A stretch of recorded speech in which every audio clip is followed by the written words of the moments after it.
Hello. Well, let's see how this goes. um.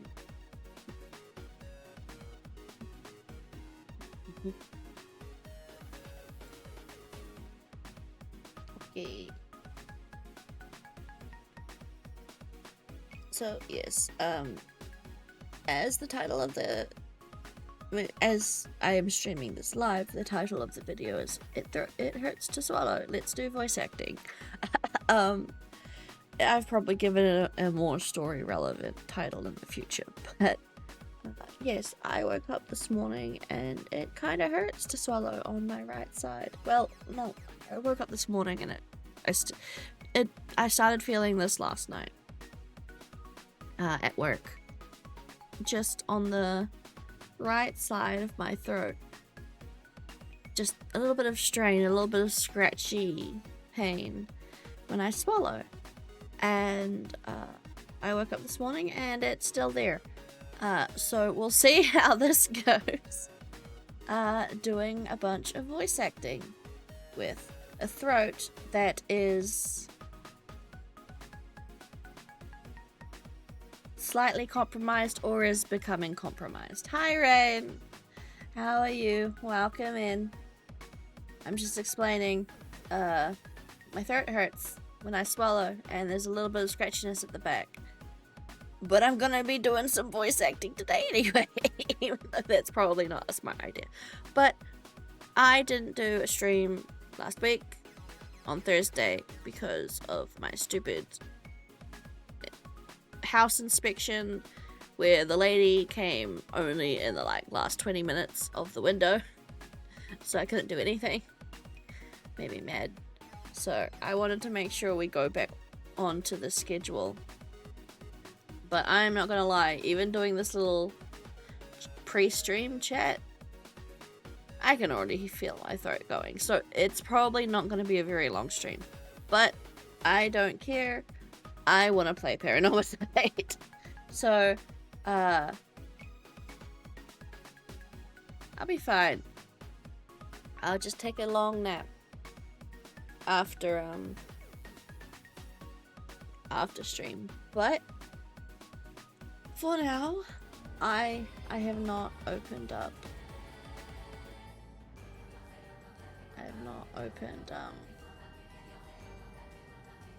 my projector, new window. Righty.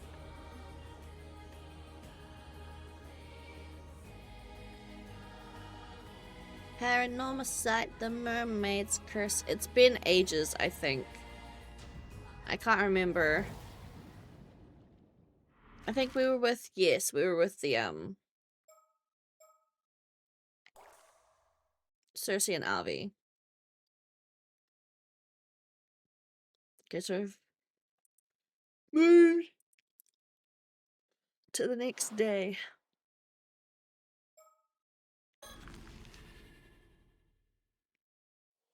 I need to remember the voices I did for these two people.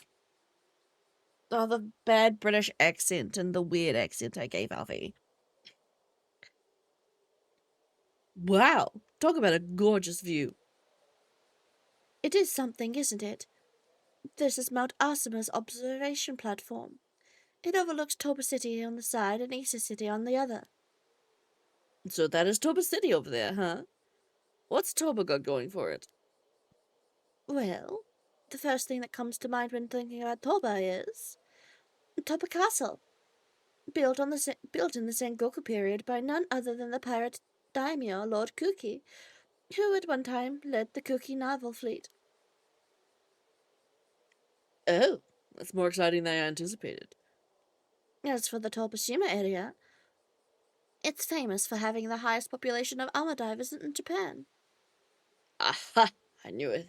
There had to be something touristy. What a fantastic blend of culture and history. Mount Asima. Mount Asima straddles the border between Ise City and Toba City. It is also known by its official name as Asamagatake. Part of the Ise-Shima National Park, it was selected as one of the 100 landscapes of Japan, a listing of famous scenic sites gathered from all across the country. Kongoshoji, a temple located at the southern peak of Mount Asuma, was built to protect Ise Shrine from the northeast, traditionally regarded as spiritually vulnerable. It's traditionally regarded as a spiritually vulnerable direction.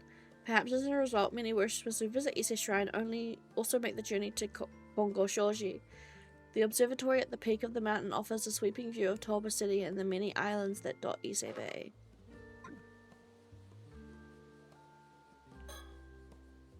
Apparently, Mount Asuma's peak sits at 555 meters above sea level, so it's not that high.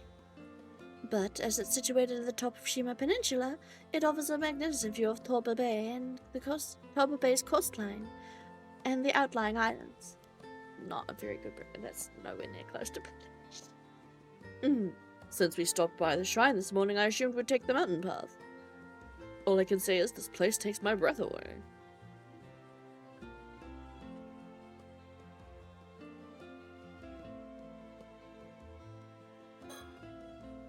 Over there, you see the city of Toba spread along the coast. By the way, they tend to call this the Ise-Shima region. But most of the time, the term includes Toba as well. It's something to keep in mind. So when I hear Ise-Shima, I should also think Toba too. Good to know.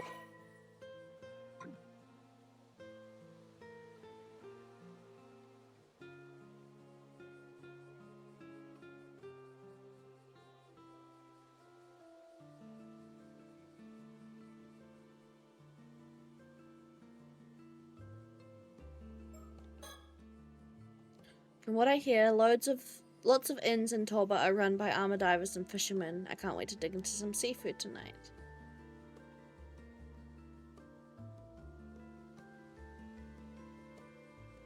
Any birds?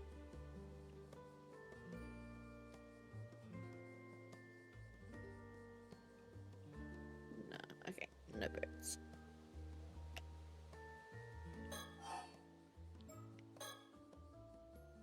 First off, you should know that the naval troops in the Sengoku period are basically just pirates.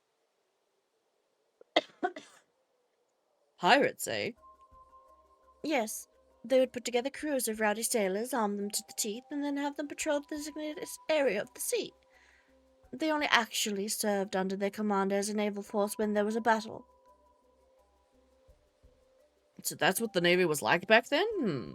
A ragtag bunch of pirates only called to do their duty in times of need. Exactly. In fact, such forces only came to be called navies during the Edo period, and that was purely a matter of convenience. As for the Kuki Navy, it was one of the pirate bands patrolling the waters of Ise Bay. A man named Kuki Yoshitaka was its commander, hence the name. He distinguished himself from the service of Oda Nobunaga and Toyotomi Hideyoshi, eventually rising to the position of daimyo of Shima province. That's why they called him the pirate daimyo. He started as a lowly pirate, but rose all the way to the top of the chain of command. Did you say Oda Nobunaga? Him I've heard of. He was the demon king of the sixth heaven, no? True, but that's a title he gave himself. Still, a pirate and a daimyo. What an enchanting combination. That may be, but he wasn't blessed where allies were concerned. It seemed he was always butting heads with his relatives. Oh? For one thing, he may have had his nephew, Sumitaka, assassinated in order to take over the Kuki clan. He also fought on the opposite side of his own son, Moritaka, in a decisive battle of Sekigahara. And in the end, spurred on by his vassals, he committed suicide on Toshijima, the island over there. So while Kuki became daimyo of Shinya province, his land was confiscated during his son's rule, and the clan fell into decline. Life is truly full of ups and downs. How the mighty do fall. He must have been quite the character. Dendogo stream, yes. Morning, Guardian. Thank you for lurking. That reminds me, There's another fascinating legend related to the Kuki clan. Oh, do tell. It's about Kuki Yoshitaka's nephew, Sumitaka. He had an extraordinarily beautiful daughter named Princess Hatsume. I dare say I know where this is going. Wherever a legend starts with a beautiful daughter and inevitably ends with trouble. You're not wrong there. Princess Hatsume was so beautiful that she saw no end of suitors.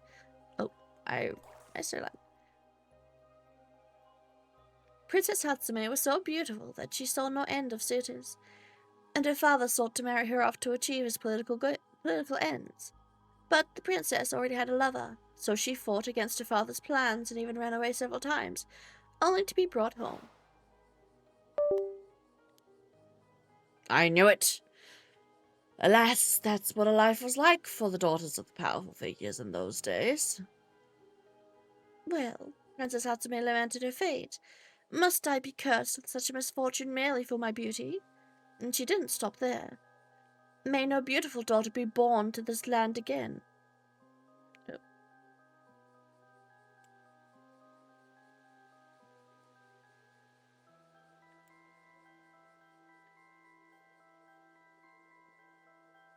I might switch these in. Actually, no, my tablet doesn't need to be plugged in. It's fully charged. There you go.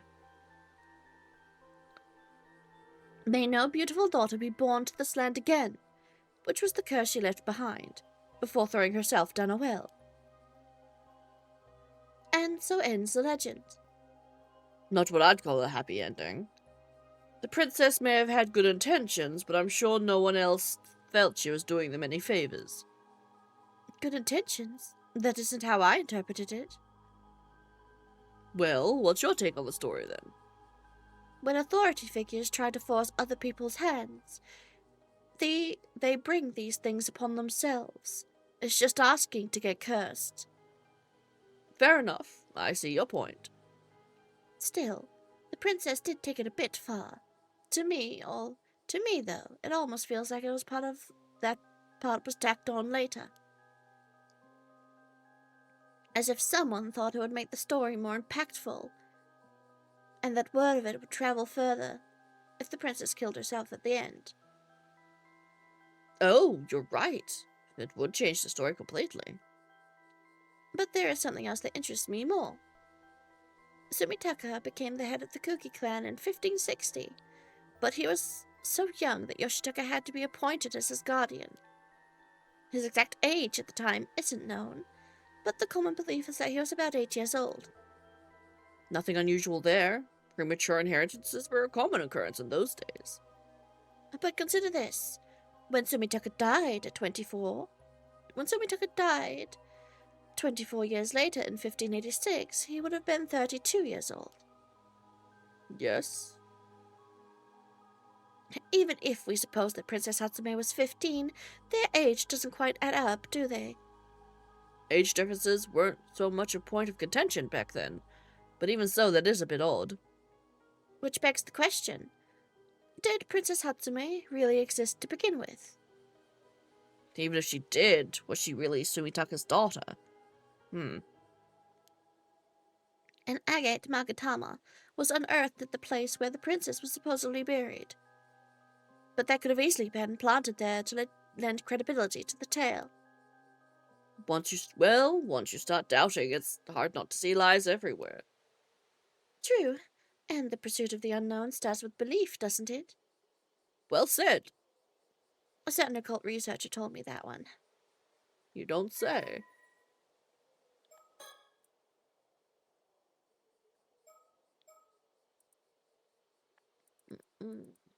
Sweet.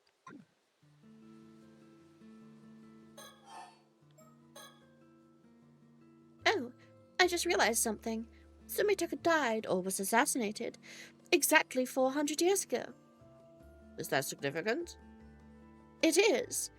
A special spiritual significance is attached to periods of 400 years.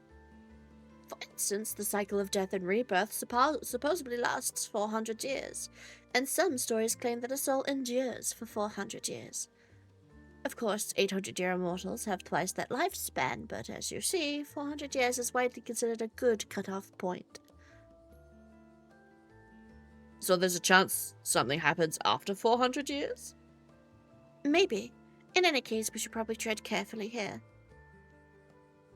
Sounds like to me we're just in the right place at the right time.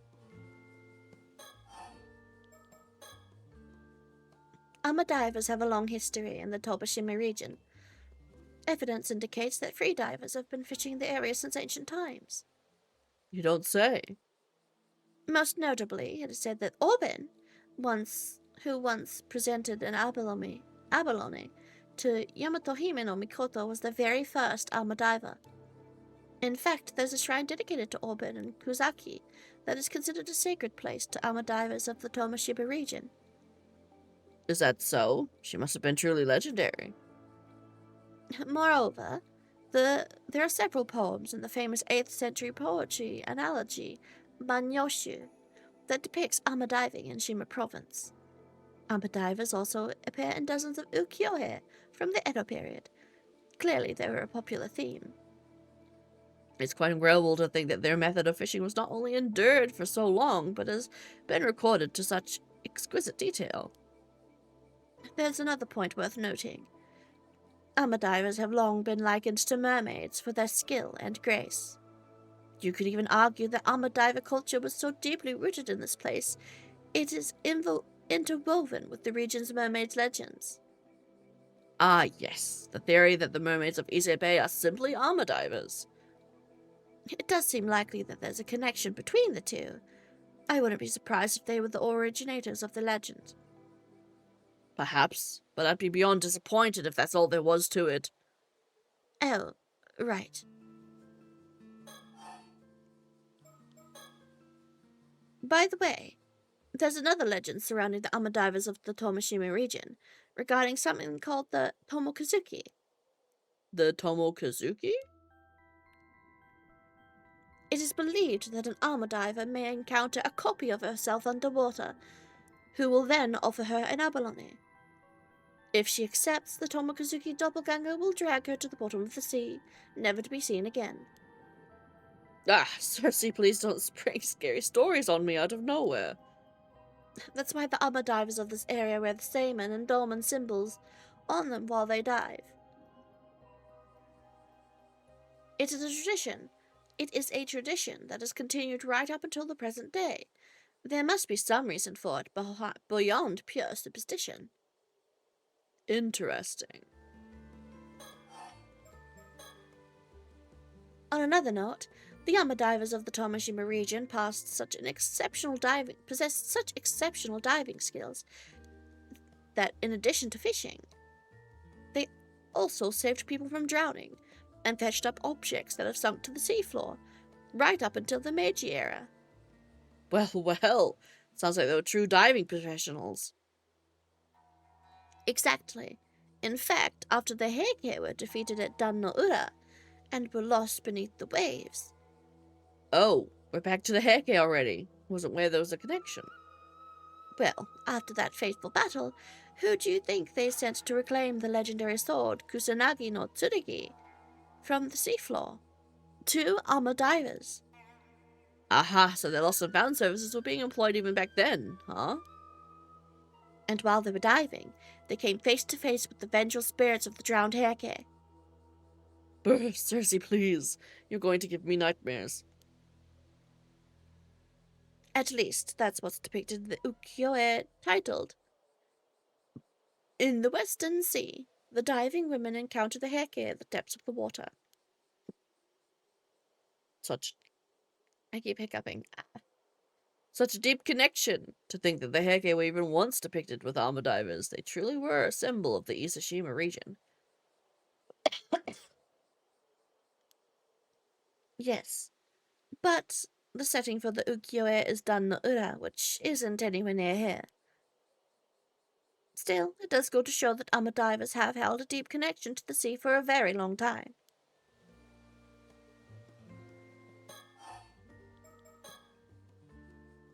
And When we're talking about the Ise-Shima region, umber divers have always going to be are always going to be key players. True.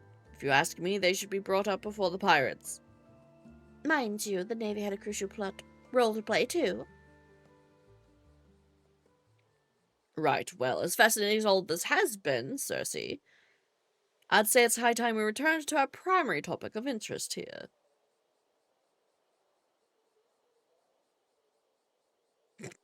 Okay. Sure, buddy. Thanks, Fang. Oh, and what would that be? Personally, now that we've visited Ise's shrine, I am more or less satisfied. Cersei, you've disappointed me. We didn't come here purely to chase legends, did we? No, and I was hoping we could move on to buying souvenirs next. You know perfectly well that the true purpose of my voyage is nothing more or less than a treasure hunt. Right. Of course. I'm sure all this information we've been gathering will come in handy as well. The mouth. The duck face? I call it the duck face. Duck face. First things first, let's head back to the inn. From there, we can plan our next move. It's creepy when they look directly at me.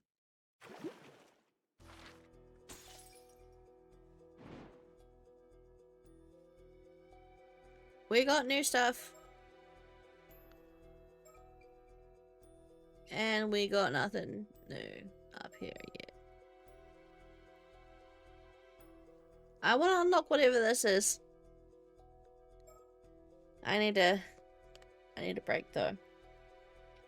I'm not gonna lie, even with that small, like, how long have I been streaming? 20 minutes of doing voice acting, my throat's already getting quite tight. Already getting quite sore. I think I probably won't stream longer than 2 hours, depending on how long I can last. My throat is... Well, if I sit here and assess how it actually feels. This better not be fucking like tonsillitis or some shit if I have to go to the fucking doctors to get my tonsils removed. I don't have any sick leave left.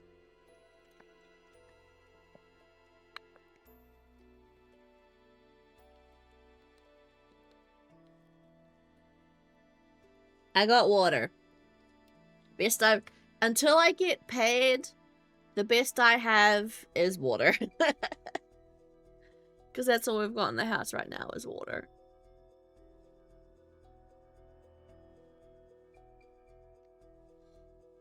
And then when I get paid, I can get some lunch and then order like a honey drink.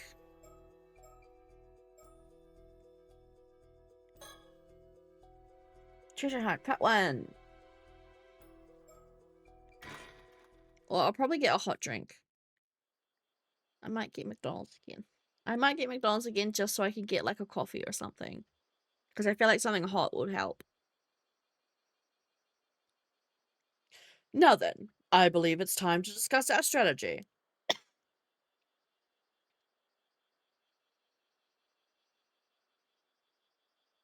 I do not live in your country, but thanks for the offer.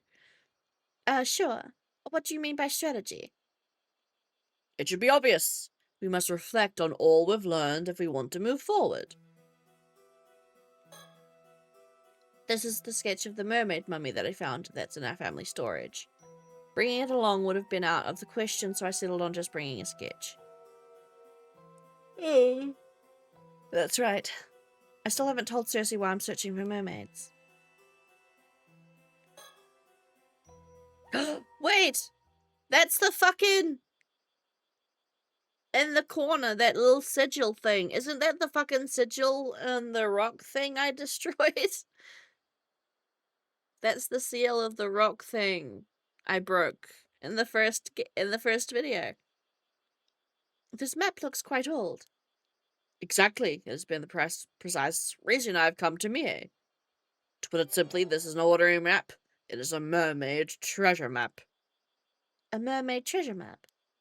Allow me to explain. I found this mermaid treasure map in the family storage. I should explain it to Cersei. In the first... I almost did as well. Some of the notes I've taken. The information in them is not substantive and likely of no use. Plus an ashtray that came with the room.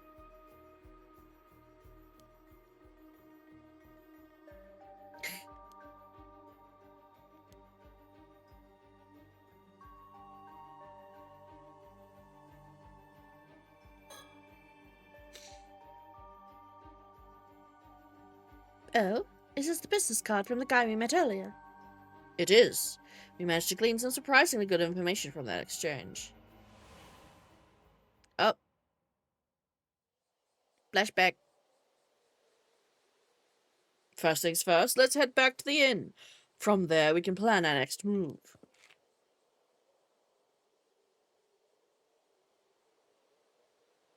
Ah!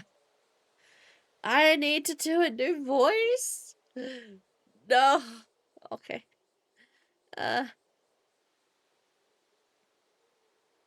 Pardon me. But would the lovely lady and the handsome gentleman be willing to spare me a moment?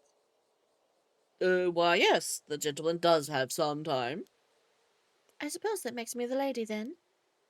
Oh, it's you.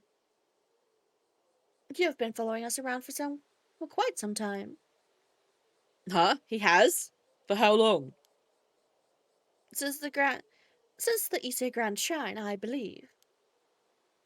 Truly? Maybe you could keep me appraised of things like this in the future, Cersei. It appears I wasn't as stealthy as I thought. My apologies for the indiscretion. But you see, the two of you piqued my interest. Foreigners of Ise Bay. He sounds too much like Avi. I'm bad at man voices.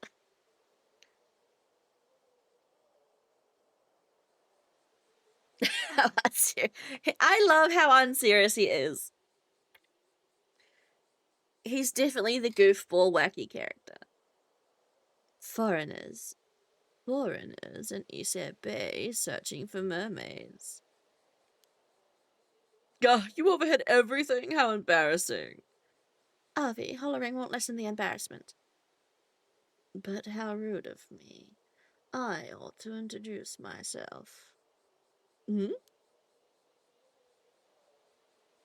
I'm an event planner here in Ise City. My name is Kipe Ikoma. Oh, a fancy business card and everything. You're a charming fellow. I am surviving, but we'll have to see how it goes. Hey, Kaze, welcome in. Let's see. Sala planning, eh? And it says here you're the CEO. I'm actually the only employee, so the title doesn't mean much. Thank you for the hydrate. I will.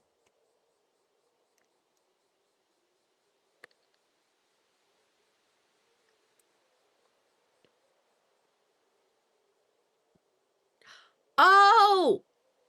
This fucker is the guy who has the fucking samurai fucking shit. That fucking image, that sigil in the corner is the same one that fucking Kikuko had on her fucking mirrors that she used to kill everybody. This is the samurai curse guy. The one that's fucking obsessed with Sato. For whatever fucking reason. The intel guy from the phone call.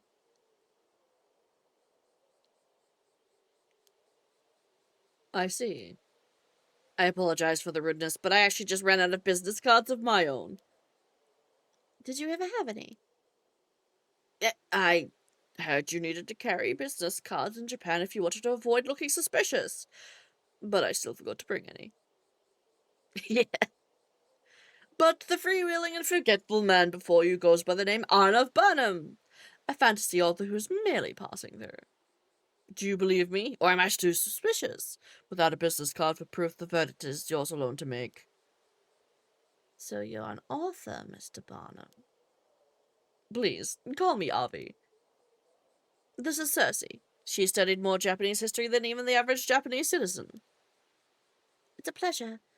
If you'd like, I can list the top 100 of Issei's best features at any time. Aren't you a delight? I was right to take an interest in the two of you. Event services at Kipe Igoma. This guy's the curse bearer of the, samurai. Male, 26 years old, director of sale planning. His a venture company primarily focused on planning and producing tourism promotion events in Ise City. An ambitious young man, Kipe is both highly driven and extraordinarily tenacious when it comes to fulfilling his goals. He is currently planning a PR project themed on mermaids as a sightseeing attraction. About 6 years ago... Oh, really? Okay. About 6 years ago, with the support of a... The old guy.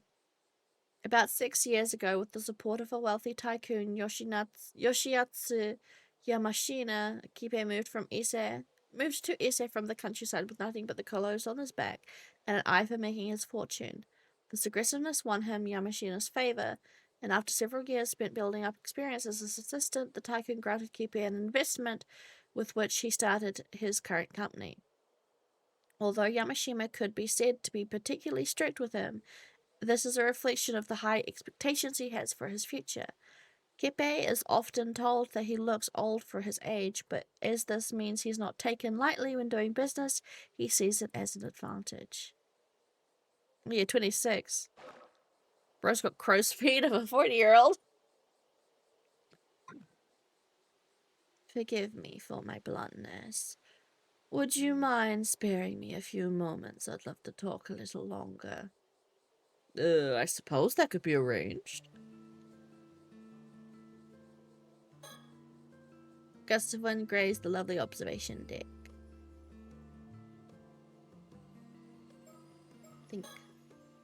I'm not sure if I should trust him. Entertaining a widow might prove to be a pain.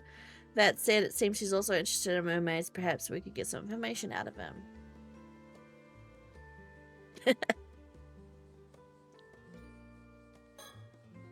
So this young man is actually a CEO, though I'm not sure if I'd call him young.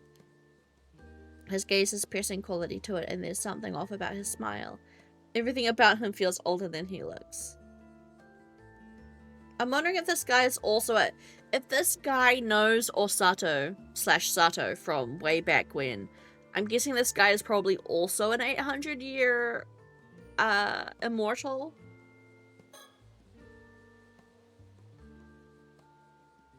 I believe these oversized suits, known as soft suits, are currently quite popular in Japan. Perhaps he's trying to be taken seriously as a CEO. He's certainly putting a little effort into his appearance. The truth is, I'm currently planning a promotional tourism campaign for the Ise-Shima region. I was thinking of using mermaid legends as the counterpiece for the campaign. Mermaids, huh? I'm sure you are already aware of the mermaid legends of Ise Bay, yes? I thought we could hold events and exhibitions centered around such legends to attract tourists. I see. So that's why you're interested in mermaids. Additionally, the Ise-Shima region is also famous for its pearls. I believe mermaids and pearls naturally complement one another. True. There's also the famous legend that mermaids' tears turn into pearls when they're washed away by the ocean. Oh, such a story would do wonders for diving tourism in the area. Does this project mean you're knowledgeable about mermaids in Ise then, Mr. Ikuma? I suppose it does. I know a fair bit. For example, there are some mermaid legends that most people have never heard of. Oh, do share.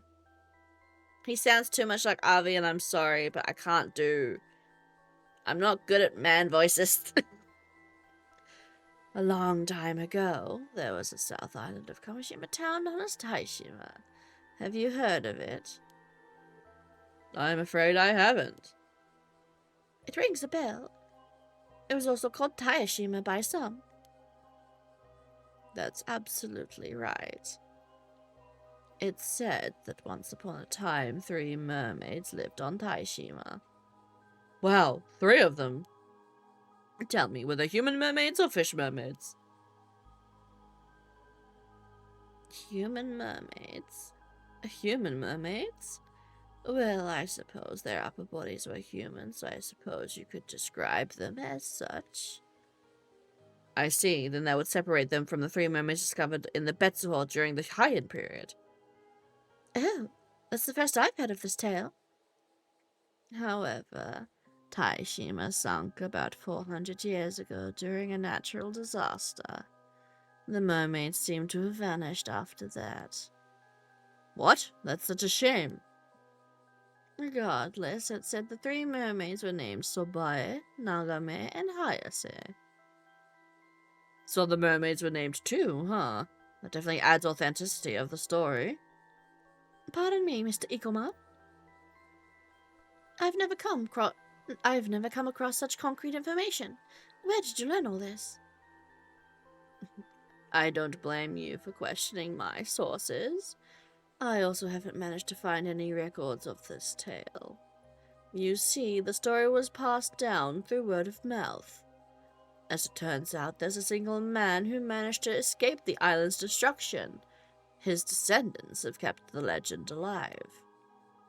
Aha, so it's one of these descendants you heard the story from. That's right. They live a modest, private life these days. When the story comes straight from the descendant like that, it does lend some credibility. I would love to inquire deeper about these Ise-Shima mermaids.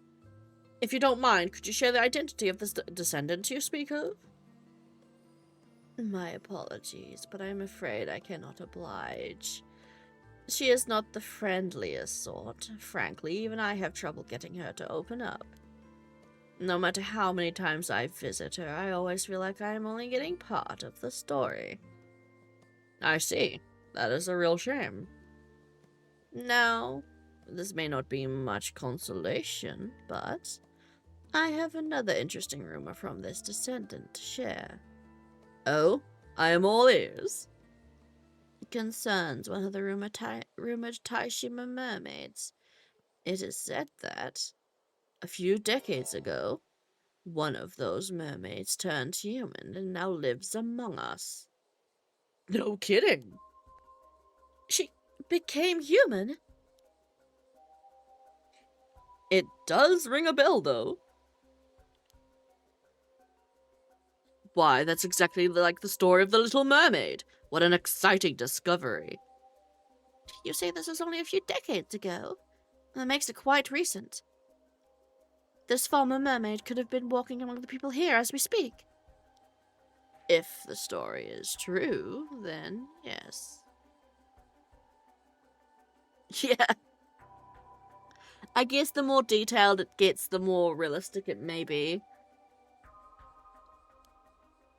However, I'll concede that even I find the story hard to believe. It is a little fantastical. By the way, may I ask why you're searching for Isebai mermaids, Avi?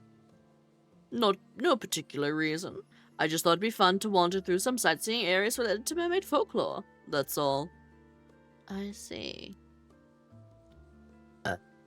Well, since you've traveled all the way to Japan to sightsee, I'd love to ask you some questions. Was there anything missing from the areas you've visited that you think might have made your trip more enjoyable? What about those photo spots that you put your face in? Oh, I know those. I love them. Really? Are they that interesting?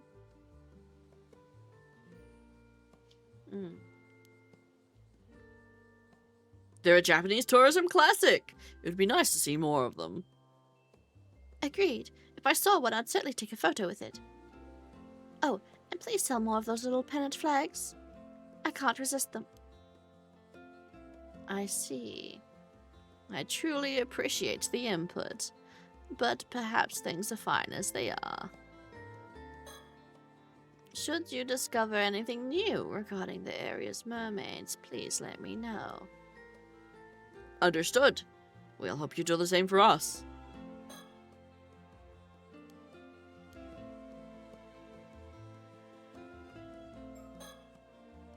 If there really were mermaids on Ise-Shima 400 years ago, then they could provide us new valuable information. I have not looked for birds yet. I don't see birds.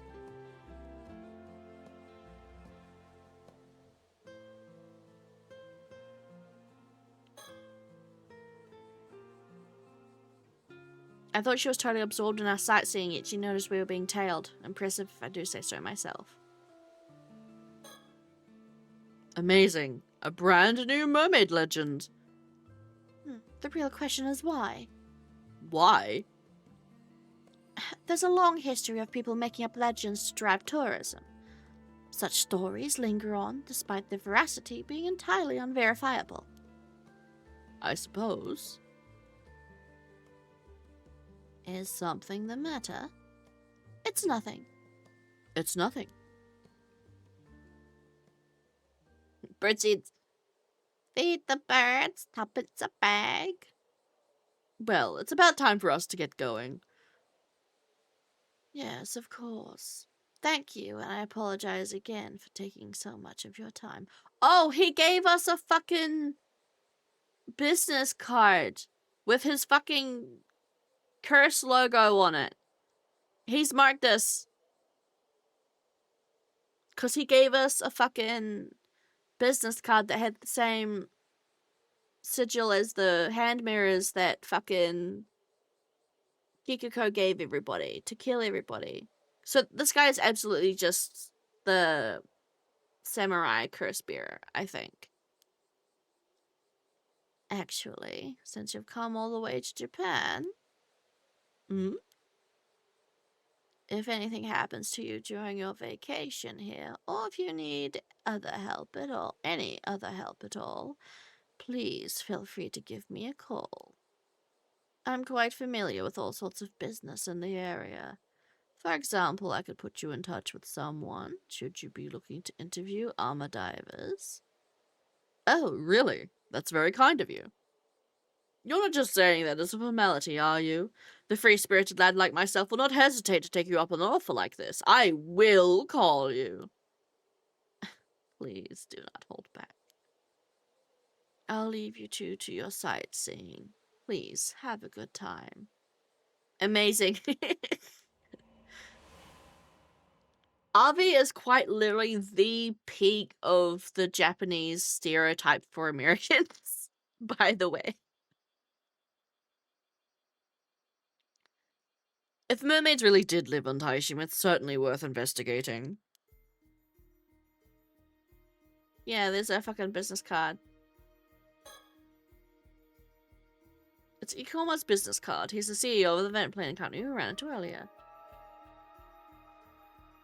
Also, look! This fucking map has the sigil of the chain seal we broke. I broke. I broke it. It's the same one, I think.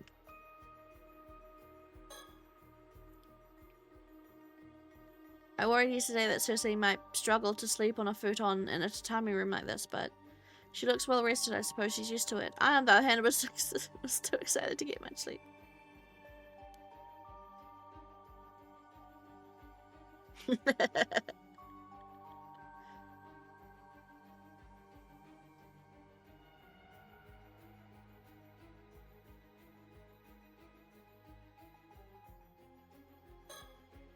Light passing through the windows that's hot outside, I'll leave them closed. This is Murakumote, a small inn located in Toba. It's a laid-back inn that feels more like a private residence than a hotel thanks to the attentive staff. I could barely count all the different fresh fish we're surrounded by. So for dinner last night, I've not felt so full in a while. Birds!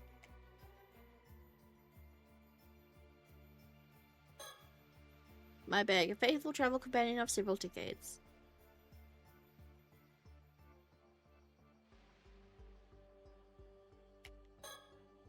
Dried flowers, I suppose, is the bottom of the Japanese concept. Wabi wabi.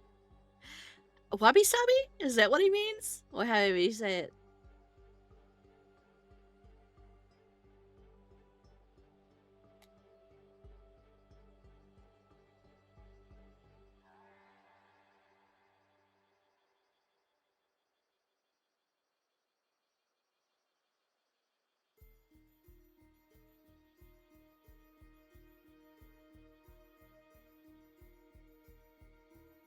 Okay, no bird stickers.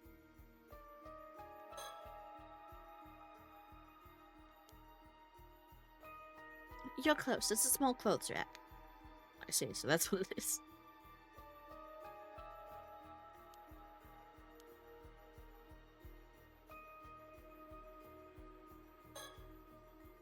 Utilized for the room, a lot of attention was paid to creating a comfy atmosphere.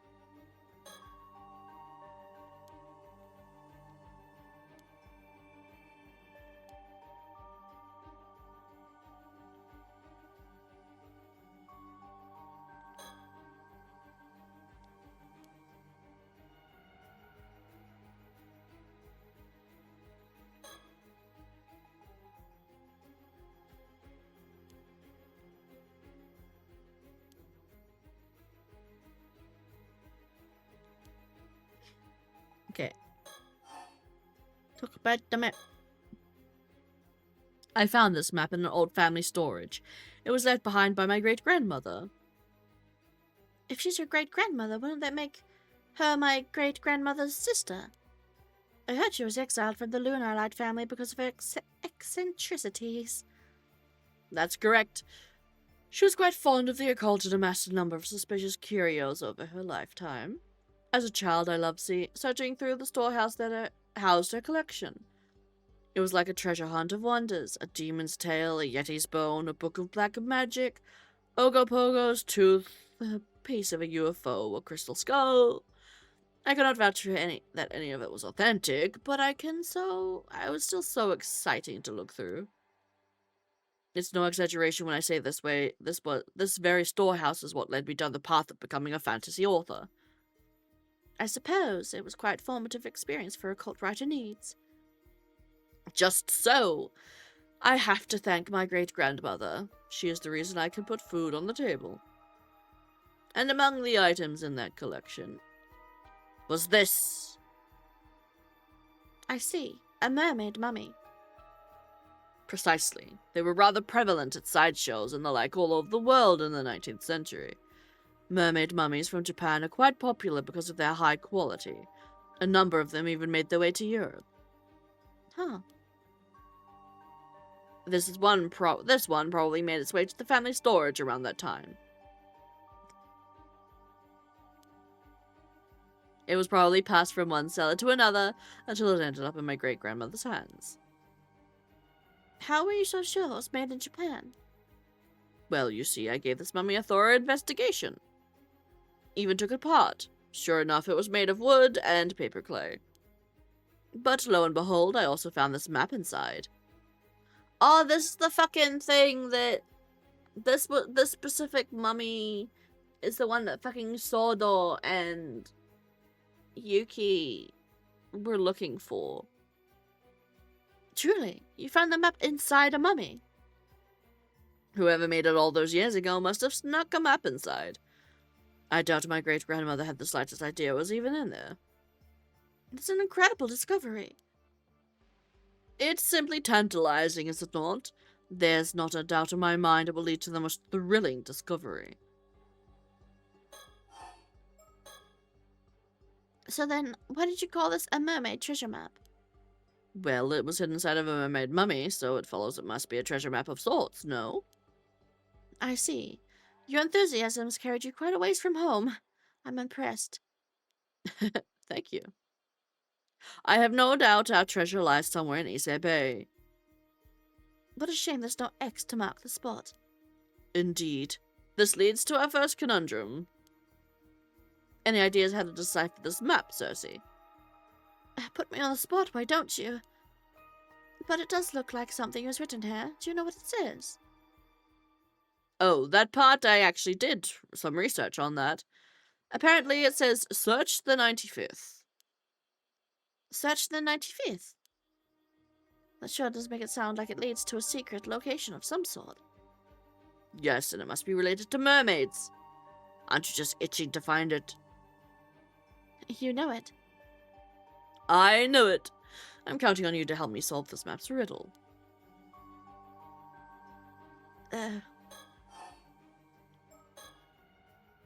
Oh, wait, I just remembered. You said you can dowse. No. Can't you dowse for the treasure? That way we can stop this whole map and riddle business altogether. I apologize, but that's impossible. Truly? But why? Dowsing is usually used to find waterways, veins of ore, and such other things. My dowsing, however, can be used to find people and objects imbued with spiritual power. However, I must be familiar with the spiritual power that I'm looking for. I see. In other words, you wouldn't be able to find a treasure that you've never seen or heard of. Yes, the distance from which I can detect the source also depends on how strong the spiritual power is.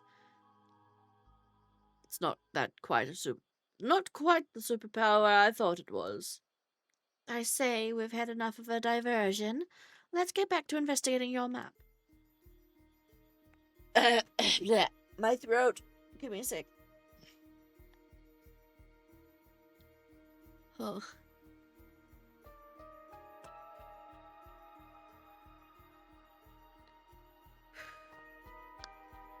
I'm gonna go for at least 2 hours. I'm gonna force myself to go for at least 2 hours.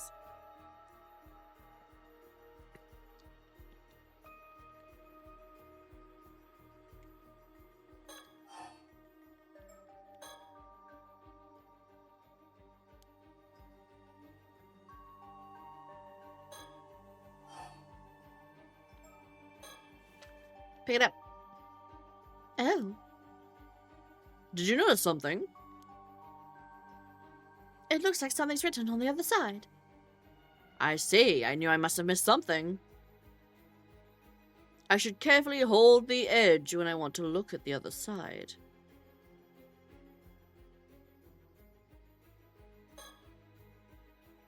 The phrase, search the 95th, is written on the map and the location of Ise province. Cersei, do you recognize the symbol on the lower right? Really? I mean, probably because there's really no way to? It appears quite similar to Sanskrit. However, I don't recall a character to look quite like this one. It may be a mark unique to the cartographer, like a signature. If that's the case, it's irrelevant to our investigation. I agree, though my opinion will change should we come across the symbol elsewhere.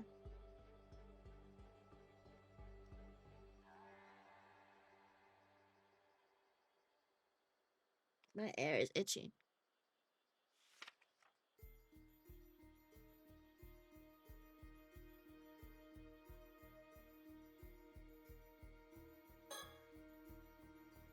Take a close look at all the spots on the back of the map. Oh, those? I dismissed them as a bunch of stains. Do you really think that's all they are? Something about those spots feels familiar.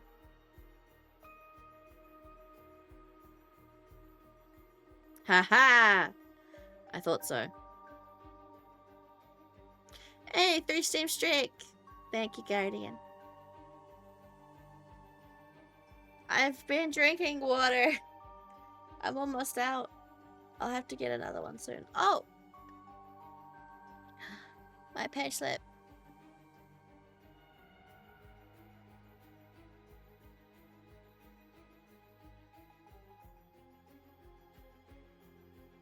Nice.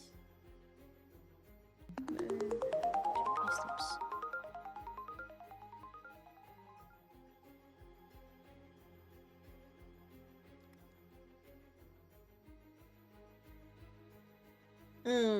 True.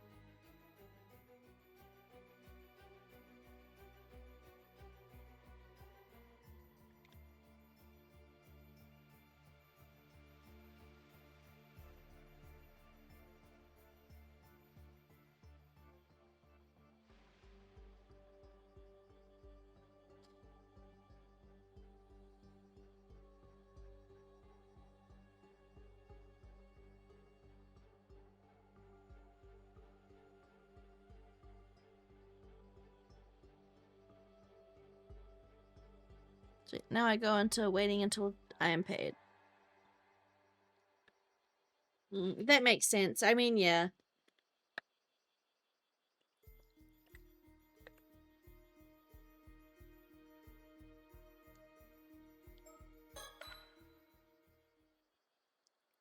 Eureka!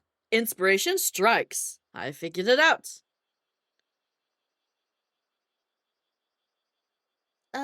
It's a bit hard to see what you mean when pointing at the back of the map.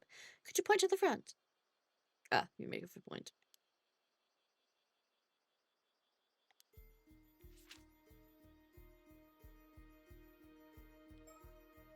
There you go. Did you? Where's the treasure?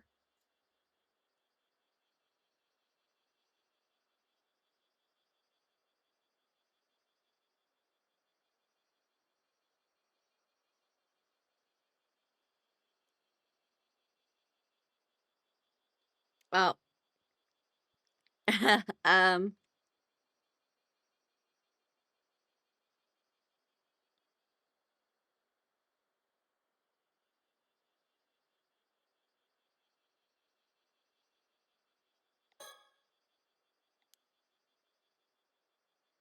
Oh, and what makes you say so?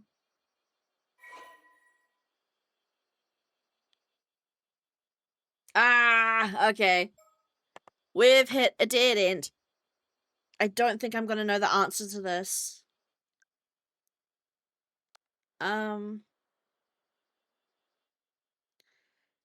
What's it called?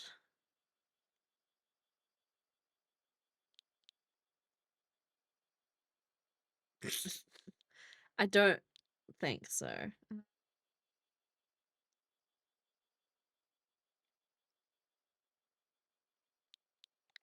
I'm just gonna go Kameshima.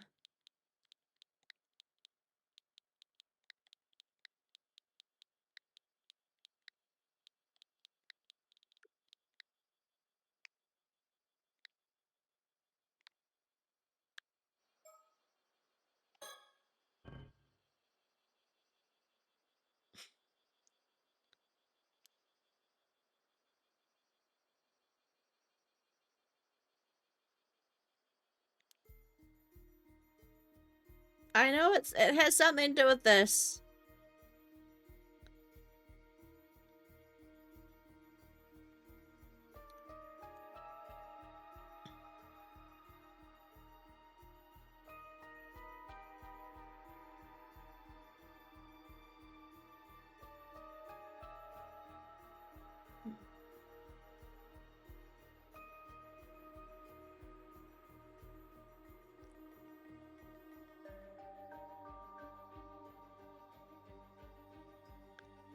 The island with the colors? I don't know.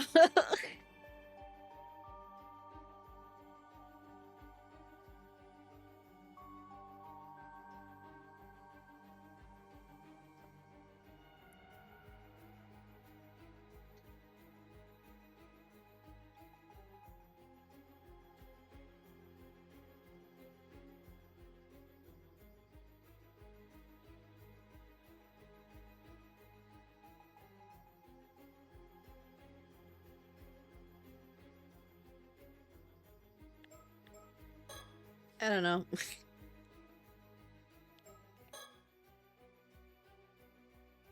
And the location indicated on this map is well hidden, at least to associate if I need their assistance.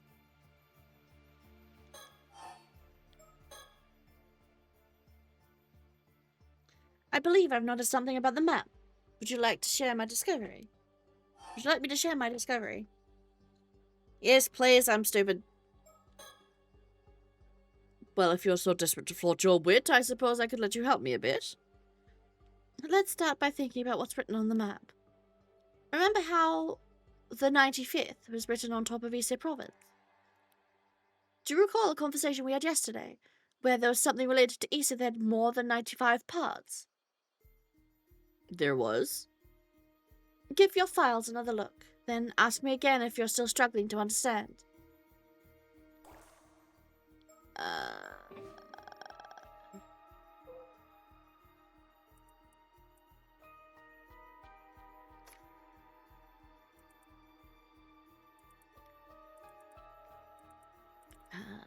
97 parts.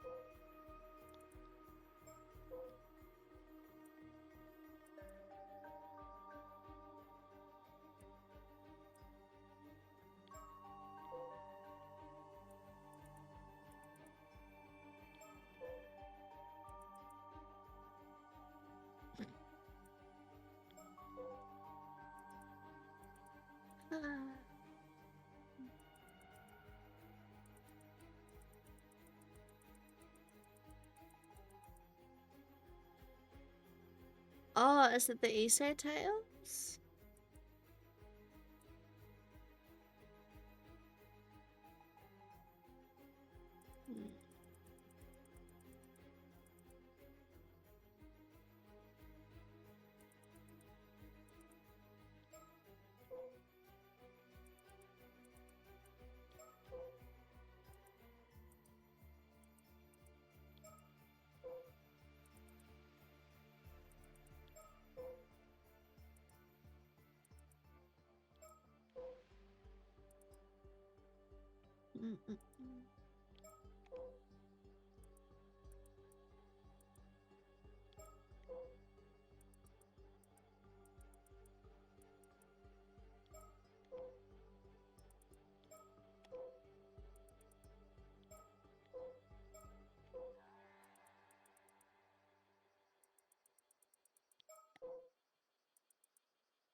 Yeah, I guess it is talking about the Tales of Ise.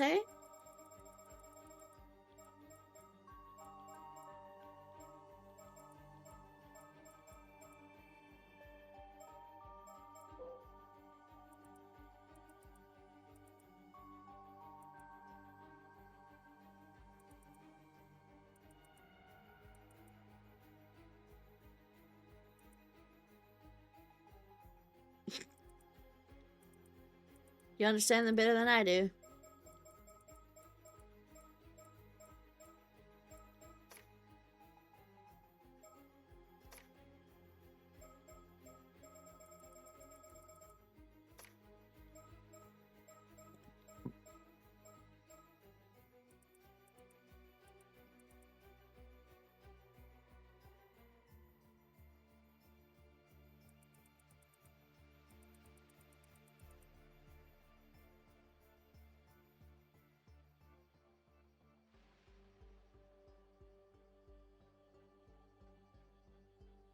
So, yeah.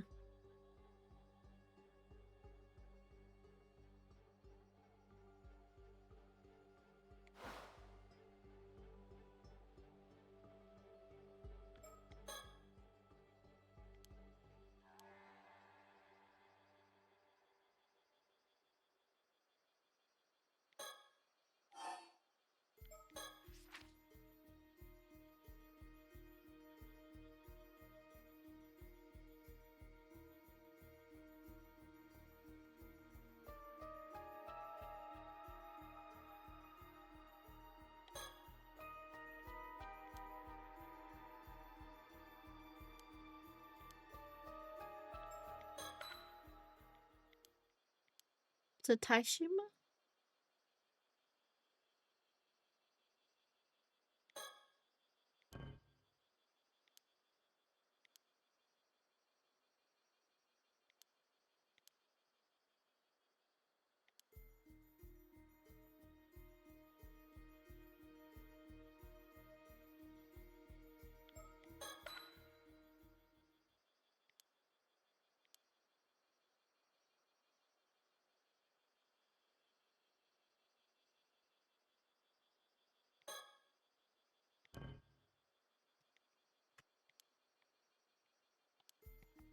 Okay, Cersei, help me.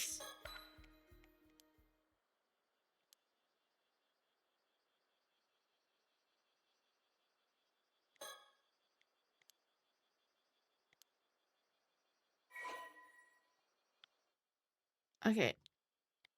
Is it Ise-Shima then?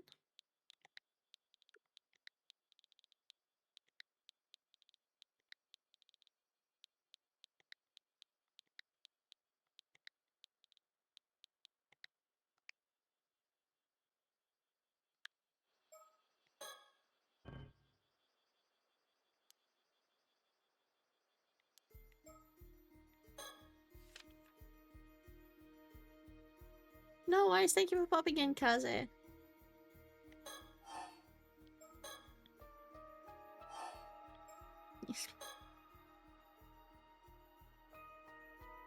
Yeah, I've gathered that much. To put it plainly, the 95th must be referring to an episode of the Tales of Ise. Determine the title of the tale, and then try to find it on the map. Hikoboshi?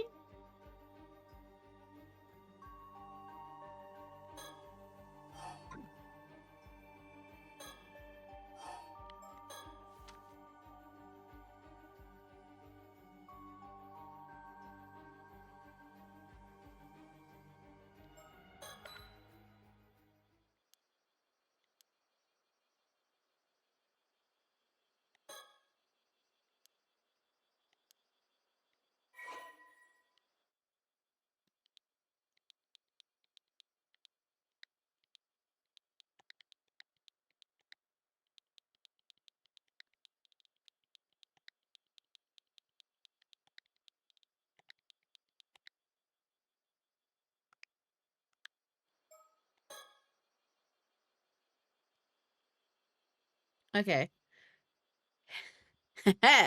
Allow me to explain. You see, the 95th in the riddle must refer to the 95th tale in the Tales of Ise. And the title of that is none other than Hikoboshi. Next, note how the summer triangle constellation is drawn on the back. The location of Hikoboshi, or the altar, corresponds with this very spot on the map. You finally found the correct answer. Well done. I managed to figure it out just in time.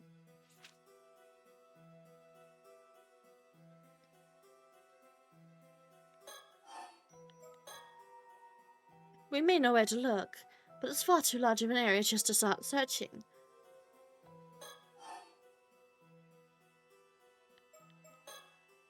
To be frank, I didn't come here just to solve the map's riddle. My real goal is to find an actual mermaid. Oh, yes. I had a feeling that was it. So you already knew. Exorcists sure have some keen instincts. What will you do if you find a mermaid? Do you want to become an immortal? I suppose. Might as well, considering all the trouble finding one will be. Your reasoning is unexpectedly uninspired. A simple though it may be, I find the idea quite romantic, akin to ascending a new stage of humanity. Sure, I guess. I take it you disagree with my thinking, Cersei. I fail to see why my opinion should matter here. What you do is your decision to make. Though I'm not certain an immortal can still be called human. Still, your decision is irrelevant to my duty, so I'll try not to interfere. Actually, meeting an immortal will be a rare once-in-a-lifetime chance. Please transcend humanity and let me examine you. I'd prefer you didn't speak of me like a research specimen, but I'll overlook it for now. I might only go for another 20-30 minutes. My throat's starting to really get sore. Though I wonder if immortality would actually bring you any happiness. When you look at old folk tales, it tends to be less of a blessing and more of a curse. Geez, don't say that after I already made up my mind and everything. Well, I'm sure you'll be alright. If you tire of immortality, you'll only need to embark on a journey like a modern-day Albuquerque. That's one way to look at it, though I think the nun part might be an issue. Well, I shouldn't get too far ahead of myself. There's no immortality to be had until I find the mermaid flesh to bite into. So let's start there. Understood. I was quite interested in finding a mermaid myself. Even if we were to search the area on the map, in the middle of the sea, how are we supposed to search a place like that? Looking for an unknown object somewhere on a large swath of seafloor seems like an impossible task. You're right. It does sound difficult. We might have to ask our friendly CEO for help. He did give us his card. However, wouldn't that mean we'd have to inform him of the map? No other way about it.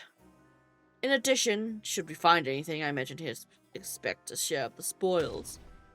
I really wanted to keep it all to myself. Sharing is the worst. I understand, but we have no other options. It's a shame, but I suppose you're right. We should contact him as soon as we can.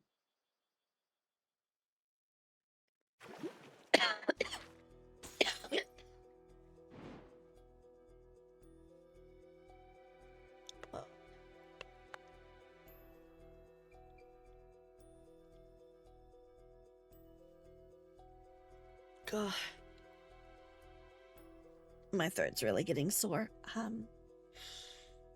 Okay, I'm at a crossroads. Do I continue to ignore how sore my throat is?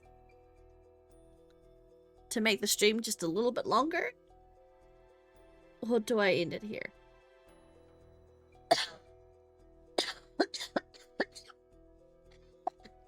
I think I might. I'm sorry. I know I don't like doing streams that are only like an hour long. I feel like that's not long enough. But when it comes to something like this, I think if I want to have a if I want to have a stream on Thursday, I've got to rest my throat now. Thankfully, with with Trails, I have to do a lot less voice acting. I'm sorry, guys. I feel like an hour stream, an hour and 20-minute stream is not long enough for a stream, but the voice acting is really killing my throat that is already sore. I feel really bad. I wanted to get back to doing normal stream time, but my throat is getting more and more tight and more dry no matter how. I have finished before stream. I opened a 1.5 liter bottle of water before stream, and I finished it already. 1.5 liters I have had just this morning.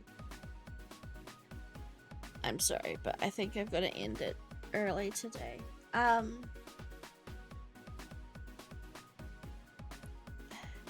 I'm sorry. Thankfully, with Trails, I have to do less voice acting. But if I wake up Thursday morning and my voice is still not quite there, I may switch to doing D&D world building, TTRPG world building, or something. Hopefully we don't have to cancel, because I really don't want to have to do that. Have like only one stream 2 weeks in a row, but unfortunately this is where I'm at. So until next time, stay electrifying, and I'll zap you later. Bye bye.